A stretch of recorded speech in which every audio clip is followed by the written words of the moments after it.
দেখো গাছে কত ছোট ছোট আমে ভর্তি। সবটা হয়তো আমি ক্যামেরায় দেখাতে পাচ্ছি না, দুদিনের জন্য বাপের বাড়ি এসেছি, গাছপালার ভিডিও করছি, তাই তোমাদের সাথে সেটাই শেয়ার করছি। এই ডাঁটাগুলো সবুজ আছে, টাটকা পারলো না। আমাকে বেটে বেটে দেখে দাও, অত লম্বাগুলো নিয়ে যাওয়া মুশকিল। আমি মালা ফুলে মালা আনে, ফুলের দড়িগুলো রেখে দিই, কাজে লাগে।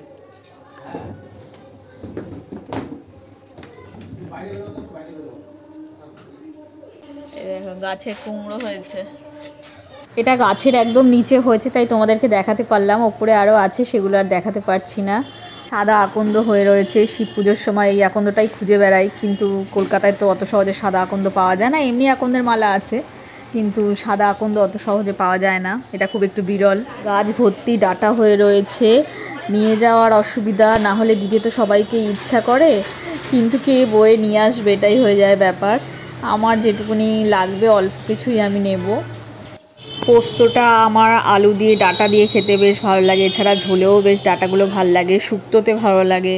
আমাকে কি কি দেয়া হবে প্যাকেট করে, সেগুলো সব জোগাড় হচ্ছে, একটা একটা করে বাঁধাই হচ্ছে। বেল গাছেও প্রচুর বেল হয়েছে, কিন্তু ছবিতে দেখাতে পাচ্ছি না তোমাদের। আর বেল তো পেকে গেলেই পড়ে যায় আর ফেটে যায়। অবশেষে এই দুটো বেল মানে অক্ষত অবস্থায় পাড়া গেছে, পরিষ্কার আছে, এগুলো আমি নিয়ে যাব। এঁচড় গাছে এঁচড় হয়েছে, কি ভালো লাগে না গাছে এরকম ফল হয়ে থাকতে।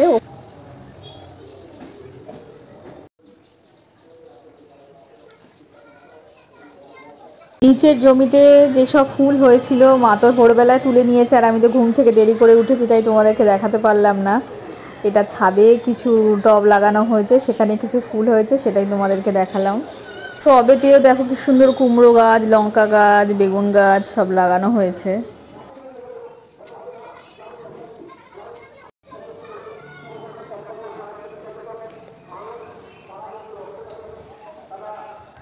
গাছের গন্ধরাজ কি ভালো লাগে না, গন্ধরাজ ফুলের গন্ধটা। কচি কচি দেখে কটা তোলো।